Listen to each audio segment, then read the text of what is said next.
Apa jadinya jika manusia memiliki kekuatan menyantet dan bisa membunuh siapa saja yang ia kehendaki? Dan inilah ringkasan drama Korea terkutuk.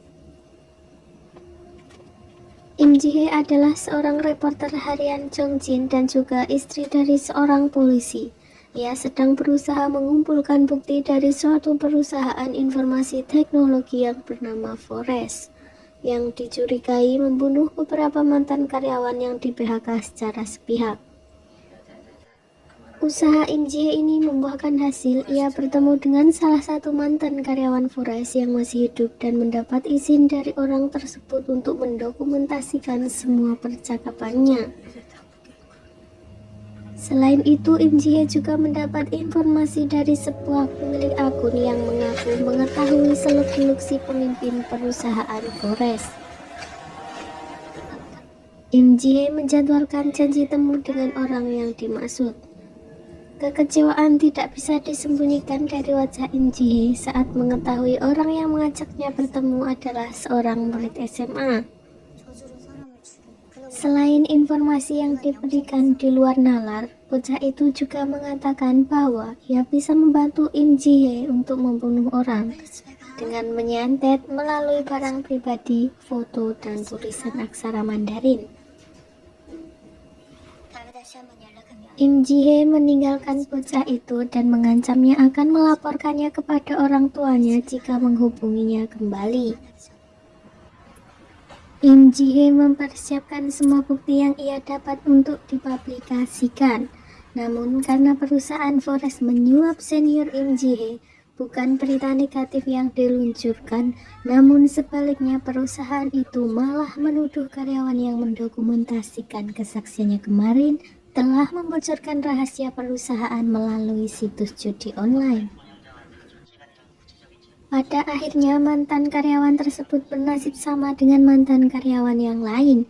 Ia berkendara di luar kendali, kecelakaan dan meninggal di tempat. Im Ji-hye tak habis pikir dengan kelakuan seniornya yang menukar keselamatan dan kebenaran dengan uang yang tidak seberapa. Dengan kemarahan yang memuncak, Im Ji-hye bertengkar dengan seniornya itu. Sejenak Im Ji-hye teringat ucapan bocah SMA kemarin. Im Ji-hye tidak peduli itu lelucon atau sungguhan, tapi ia benar-benar ingin membunuh seniornya. Im Ji-hye sengaja mengambil tutup pulpen miliknya dan berniat untuk menyantet seniornya.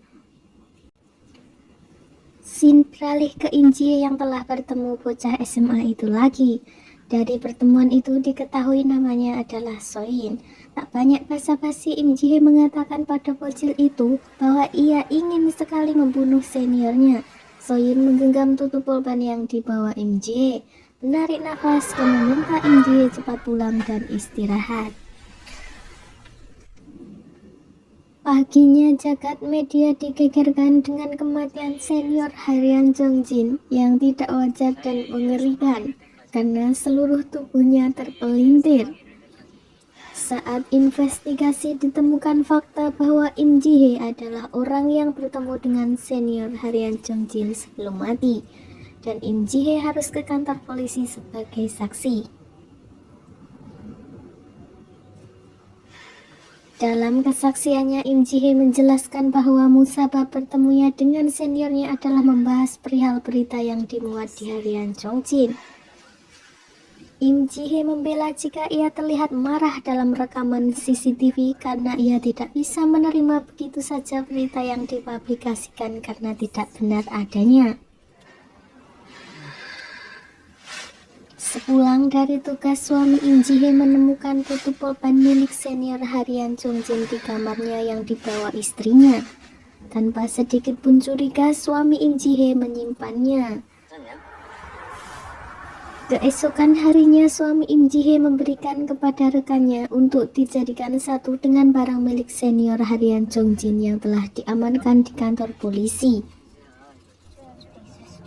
Sementara Im Ji-hye menemui So-in dan menanyakan siapa pemimpin Forest sebenarnya.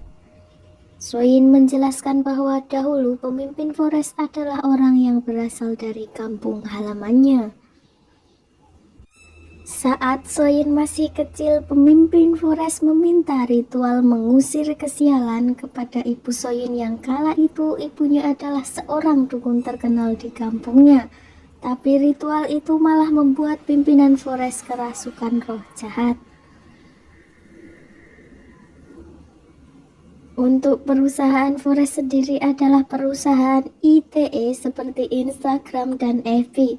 Hanya saja aplikasinya untuk mengutuk, memaki, dan menyumpah serapah di mana siapa saja bebas mengupload foto orang lain dan menuliskan kekesalannya. Setelah mendapat laporan dari orang kepercayaannya, pimpinan Forest yang terobsesi dengan sesuatu yang berbau mistis berusaha mencari informasi tentang kematian senior Harian Jongjin. Sebelum dikremasi, ia membayar keluarga senior Harian Jongjin untuk mengadakan ritual di sana. Atas bantuan dukun wanita yang bernama Jin Kyung, seorang CEO cabang perusahaan bagian konsultasi Forest. Dari ritual itu terungkap bahwa penyebab kematiannya adalah disantet melalui perantara tutup pulpen. Dan atas saran dukun Jin Kyung, selama beberapa hari ke depan, pemimpin Forest harus menyimpan semua barang pribadinya dan menggunakan barang sekali pakai. Karena dukun Jin Kyung merasakan adanya dendam yang begitu dahsyat dari pelaku prosedur kepada pimpinan Forest.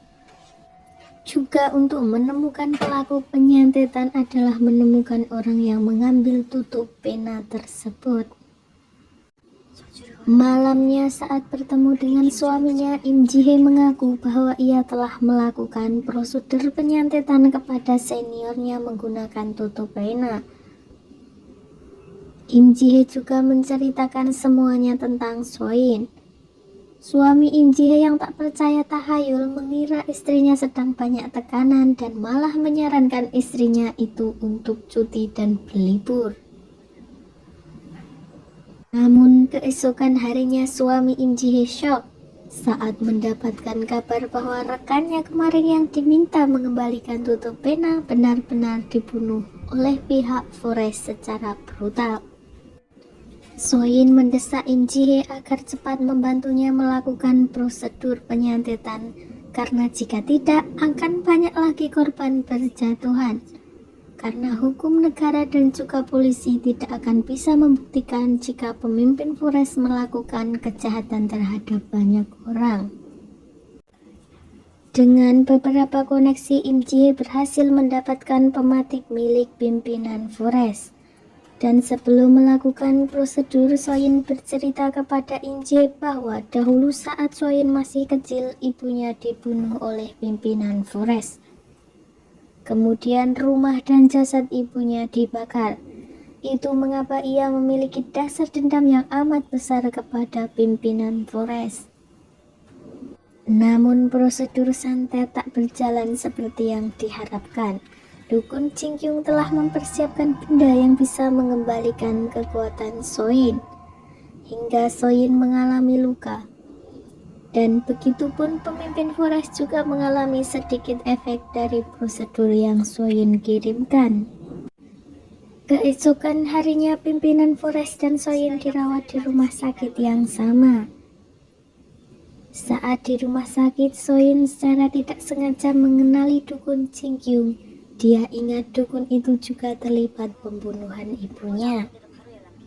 Ia pun mengikutinya. Dukun Jin Kyung yang sedang sibuk menelpon pesuruhnya untuk menyelidiki kampung halaman pimpinan Forest dan mencari siapa gerangan yang memiliki dendam kesumat kepada pimpinannya. Dan Soin memberitahu Im Ji-hye tentang wanita itu. Sementara di kantor polisi sedang diadakan rapat besar terkait dengan kematian dan rekaman yang ditinggalkan rekan suami Im Ji-hye.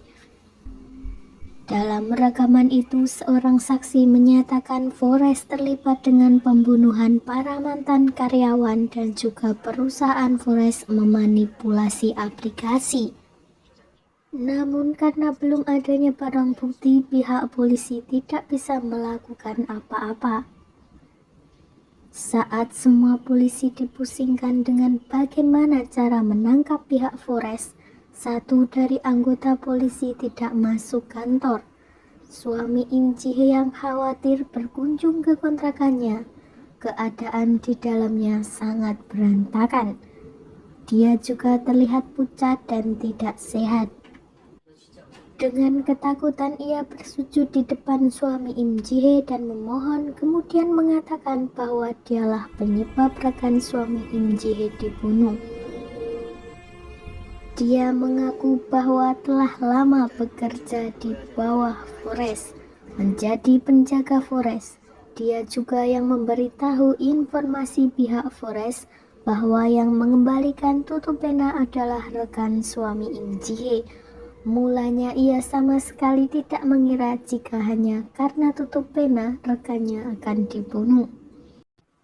Namun apalah daya, sekalipun anggota polisi itu mengatakan semuanya kepada suami Im Ji-hye tentang tutup pena itu, tetap saja tidak akan bisa menjadi barang bukti karena tidak masuk akal dan juga tidak diketahui motif apa di belakangnya.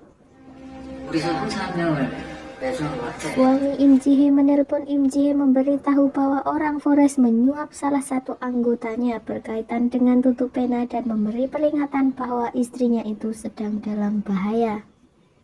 Menyadari itu, Im Ji-hye dan Soyun pergi ke suatu tempat untuk bersembunyi. Suaminya mengantarkan dan memberi HP yang sudah dipasang micro GPS. Sebelum suaminya pergi, Im Ji-hye berpesan bahwa ia membutuhkan informasi tentang dukun wanita Jin Kyung yang menjadi CEO anak perusahaan Forest, dan juga berpesan agar suaminya membantu memfoto semua barang yang ada di sana. Sementara di kediamannya, pimpinan Forest memerintahkan bawahannya untuk meletakkan foto Im Ji-hye dan suaminya di aplikasi milik Forest untuk disantet saat malam go public nanti. Atas bukti penyelundupan barang ilegal dan penggelapan pajak, anak perusahaan Jin Kyung Corporation berhasil digeledah. Namun saat digeledah, CEO-nya adalah seorang laki-laki, bukan seorang perempuan seperti yang dikatakan Im Ji-hye. Dan juga penggeledahan itu tidak menghasilkan apa-apa karena denda pajak segera dibayar oleh pihak Forest. Suami Im Ji-hye menelpon dan memberitahu bahwa perusahaan itu hanya dihandle seorang CEO yang bernama Jobong. Sebagai gantinya, Im Ji-hye meminta informasi identitas Jobong kepada suaminya. Im Ji-hye menghubungi Jobong dan mengajaknya bertemu. Setelah bertemu, Im Ji-hye bertanya siapa nama dukun Jin Kyung sebenarnya. Namun Jobong tidak tahu karena selama ini majikannya itu menggunakan nama palsu juga paspor palsu. Im Ji-hye juga bertanya apa rencana pimpinan Forest selanjutnya. Jobong memberitahu bahwa pimpinan Forest akan menyantet banyak orang melalui aplikasi Forest saat malam penawaran perdana saham. Juga pimpinan Forest mengundang banyak dukun dari berbagai belahan dunia dalam acara itu.